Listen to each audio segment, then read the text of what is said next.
पाऊस आणि चहा हे एक डेडली कॉम्बिनेशन आणि त्यात चहा जर आल्याचा असेल तर गोष्टच निराळी। इकडे आपण पाणी उकळायला घेतलंय।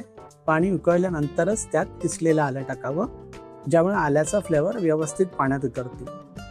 आले टाकल्यानंतर सुद्धा व्यवस्थित 1 ते 2 मिनिटं पाण्याला उकळी यावी द्यावी।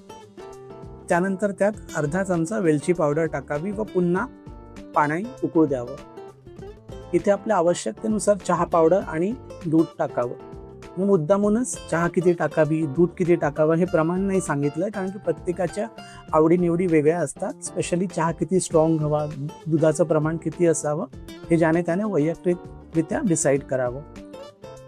त्यानंतर पुन्हा 1 ते 2 मिनिटं चहा उकळू द्यावा। चहा जेवढा जास्त उकळेल तेवढा तो चांगला फ्लेवर येतो त्याला। अशा प्रकारे चहा नक्की करून बघा। स्पेशली आलं आणि वेलची घातलेला चहा। आय एम शुअर तुम्हाला हा चहा नक्की आवडेल। तुमचा फीडबॅक मला नक्की कळवा। धन्यवाद।